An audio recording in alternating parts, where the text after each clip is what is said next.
Hello friends, welcome back. ನಾನು ನಿಮಗೆ ಈ ವಿಡಿಯೋದಲ್ಲಿ ನೀವೇನಾದರೂ ಒಂದು ಪ್ರಾಪರ್ಟಿನ ಬೈ ಮಾಡಬೇಕು, ಒಂದು ಸೈಟ್ ಬೈ ಮಾಡಬೇಕು, ಇಲ್ಲಾಂದರೆ ಮನೆನ ಒಂದು ಕನ್ಸ್ಟ್ರಕ್ಷನ್ ಮಾಡಬೇಕು, ಇಲ್ಲಾಂದರೆ ಆಲ್ರೆಡಿ ಕಟ್ಟಿರೋ ಮನೆನೇ ನೀವು ತಗೊಳ್ಬೇಕು ಅಂದರೆ ನಾವು ಯಾವ್ದು ರೀತಿಯಲ್ಲಿ ತಗೊಳ್ಬೋದು ಅಂದರೆ, ಒಂದು ನಮ್ಮಲ್ಲಿರುವ ಹಣನ ಯೂಸ್ ಮಾಡಿಕೊಂಡು ಆ ಪ್ರಾಪರ್ಟಿನ ಬೈ ಮಾಡ್ಬೋದು. ಇನ್ನೊಂದು ಹೋಮ್ ಲೋನ್ನ ತಗೊಂಡು ನಾವು ಸೈಟ್ನ ಇಲ್ಲಾಂದ್ರೆ ಮನೆನ ಕಟ್ಸ್ಕೊಳ್ಬೋದು. ನಮ್ಮ ಸ್ವಂತ ಹಣದಿಂದ ಪ್ರಾಪರ್ಟಿನ ಖರೀದಿ ಮಾಡಿದ್ರೆ ಅನುಕೂಲನಾ, ನಾವು ಹೋಮ್ ಲೋನ್ ಅನ್ನ ತಗೊಂಡು ಪ್ರಾಪರ್ಟಿ ಖರೀದಿ ಮಾಡೋದು ಇಲ್ಲಾಂದ್ರೆ ಮನೆ ಕಟ್ಸ್ಕೊಳೋದು ಅನುಕೂಲನಾ ಅನ್ನೋದನ್ನ ಈ ವಿಡಿಯೋದಲ್ಲಿ ನಿಮ್ಗೆ ಡೀಟೇಲ್ ಆಗಿ ತಿಳಿಸ್ಕೊಡ್ತಾ ಇದ್ದೀನಿ.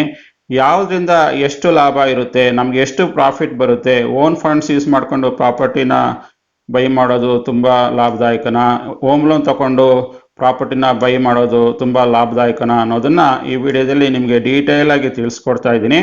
ಆದ್ರಿಂದ ಈ ವಿಡಿಯೋನ ಸ್ಕಿಪ್ ಮಾಡಿದಿರ ನೋಡಿದಾಗ ನಿಮ್ಗೆ ಕಂಪ್ಲೀಟ್ ಆಗಿ ಇನ್ಫಾರ್ಮೇಶನ್ ಸಿಗುತ್ತೆ.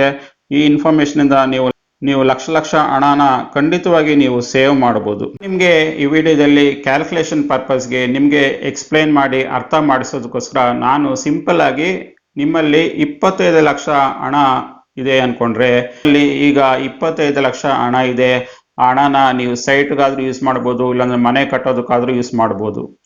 ಇಲ್ಲ ಅಂದ್ರೆ ನಮ್ದು ಎರಡನೇ ಆಪ್ಷನ್ ಲೋನ್ನ ತಗೊಳೋದು. 25 ಲಕ್ಷನ ಲೋನ್ ತಗೊಳೋದು, 10 ವರ್ಷ ನಾವು ಆ ಲೋನ್ನ ತೀರ್ಸ್ಕೊಂಡು ಹೋಗೋದು. ಇದು ಎರಡನೇ ಆಪ್ಷನ್. ನಾರ್ಮಲ್ ಆಗಿ ಜನ ಏನ್ ಮಾಡ್ತಾರೆ, ನಮ್ಮಲ್ಲಿ ಆಲ್ರೆಡಿ ಸಾಕಷ್ಟು ಹಣ ಇರ್ಬೇಕಂದಾಗ ನಾವ್ಯಾಕೆ ಲೋನ್ಗೆ ಹೋಗ್ಬೇಕು, ನಾವ್ಯಾಕೆ ಲೋನ್ಗೆ ಹೋಗಿ ಲೋನ್ ತೀರಿಸಬೇಕು ಅನ್ನೋ ಮಟ್ಟಕ್ಕೆ ಎಲ್ಲರೂ ಯೋಚನೆ ಮಾಡ್ತಿರ್ತಾರೆ. ನಿಮ್ಗೆ ಈ ವಿಡಿಯೋದಲ್ಲಿ ನಿಮ್ಗೆ ಒಂದು ಡಿಫ್ರೆಂಟ್ ಮೆಥಡ್ ಹೇಳ್ಕೊಡ್ತೀನಿ. ನೀವೇನ್ ಮಾಡ್ಬೇಕು, ನಿಮ್ಮಲ್ಲಿರುವ 25 ಲಕ್ಷ ಹಣನ ನೀವು ಖಂಡಿತವಾಗಿ ನಿಮ್ಮ ಸೈಟ್ ತಗೊಳ್ಳೋದಕ್ಕೆ ಇಲ್ಲಾಂದ್ರೆ ನಿಮ್ಮ ಮನೆ ಕಟ್ಸ್ಕೊಳೋದಕ್ಕೆ ಖಂಡಿತವಾಗಿ ಯೂಸ್ ಮಾಡಬೇಡಿ. ಆ ಹಣನ ಏನ್ ಮಾಡಬೇಕು, ನೀವು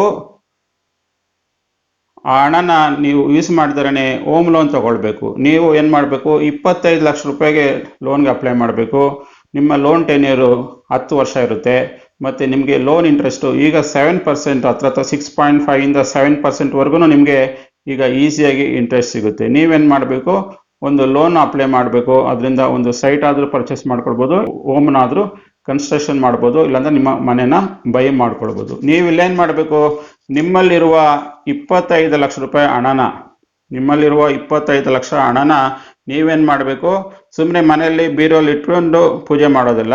ನಿಮ್ಮಲ್ಲಿರುವ 25 ಲಕ್ಷ ಹಣನ ನೀವು ಒಂದು ಫಿಕ್ಸ್ಡ್ ಡಿಪಾಸಿಟ್ ಮಾಡಬೇಕಾಗುತ್ತೆ. ನೀವು ಒಂದು ಫಿಕ್ಸ್ಡ್ ಡಿಪಾಸಿಟ್ ಮಾಡಬೇಕು.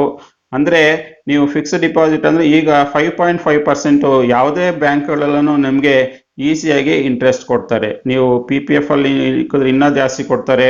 ಅದೇ ರೀತಿಯಲ್ಲಿ ಸುಕನ್ಯಾ ಸಮೃದ್ಧಿ ಯೋಜನೆಯಲ್ಲಿ ಇಟ್ಟರೆ ನಿಮಗೆ ಇನ್ನೂ ಜಾಸ್ತಿ ಕೊಡ್ತಾರೆ ಇಂಟ್ರೆಸ್ಟ್ ರೇಟು. ನಾರ್ಮಲ್ ಆಗಿ ಒಂದು ನಾರ್ಮಲ್ FD ಇಟ್ರು, ನೀವು 10 ವರ್ಷಕ್ಕೆ ನಾರ್ಮಲ್ FD ಇಟ್ರು ಕೂಡ ನಿಮಗೆ ಮಿನಿಮಮ್ 5.5 ಇಂಟ್ರೆಸ್ಟ್ ರೇಟು ನಿಮಗೆ ಈಗ ಈಸಿಯಾಗಿ ಕೊಡ್ತಾರೆ.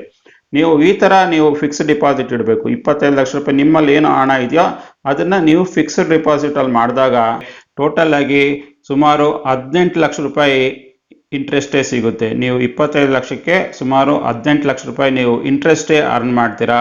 ಅದೇ ರೀತಿಯಲ್ಲಿ ಟೋಟಲ್ ಮೆಚುರಿಟಿ ವ್ಯಾಲ್ಯೂ, ನೀವು 25 ಲಕ್ಷ ರೂಪಾಯಿ ಹಣ ಇಟ್ಟಾಗ 10 ವರ್ಷ ಆಗೋಟ್ಮೇಲೆ ನಿಮ್ಮ ಫಿಕ್ಸ್ಡ್ ಡಿಪಾಸಿಟ್ ಟೋಟಲ್ ಆಗಿ 43,16,000 ರೂಪಾಯಿ ಹಣ ಆಗುತ್ತೆ. ನಿಮ್ಮ ಹಣ ನೀವು FD ಅಲ್ಲಿ ಇಟ್ಟಾಗ. ಈಗ ಈ ಸೈಡ್ ಬಂದಾಗ ನೀವು ಬ್ಯಾಂಕಿಗೆ ನೀವು ಎಷ್ಟು ಕಟ್ಟಿರ್ತೀರಾ, 34,83,000 ರೂಪಾಯಿ ಕಟ್ಟಿರ್ತೀರಾ ನೀವು 25 ಲಕ್ಷ ರೂಪಾಯಿ ಲೋನ್ ತಗೊಂಡಾಗ. ನಿಮ್ಮ ಸೈಟ್ನ ಇಲ್ಲಾಂದ್ರೆ ಮನೆ ಕನ್ಸ್ಟ್ರಕ್ಷನ್ನ ಸ್ವಂತ ಫಂಡ್ಸ್ನ ಯೂಸ್ ಮಾಡೋದ್ ಬದಲು ಹೋಮ್ ಲೋನ್ ತಗೊಂಡಿದ್ರಿಂದ, ಸ್ವಂತ ಫಂಡ್ಸ್ನ ಯೂಸ್ ಮಾಡೋ ಬದಲು ಹೋಮ್ ಲೋನ್ನ ಯೂಸ್ ಮಾಡ್ಕೊಂಡಿದ್ರಿಂದ ನಿಮ್ಗೆ ಎಷ್ಟು ಲಾಭ ಅಂತ, ನೀವು ಇಟ್ಟಿರುವ ಫಿಕ್ಸ್ಡ್ ಡಿಪಾಸಿಟ್ ಇಂದ ನಿಮಗೆ ಸುಮಾರು 43,16,000 ರೂಪಾಯಿ ರಿಟರ್ನ್ ಬಂದಿರೋದು ನೀವು ಒಂದು ಫಿಕ್ಸ್ಡ್ ಡಿಪಾಸಿಟ್ ಇಟ್ಟಿರೋದ್ರಿಂದ.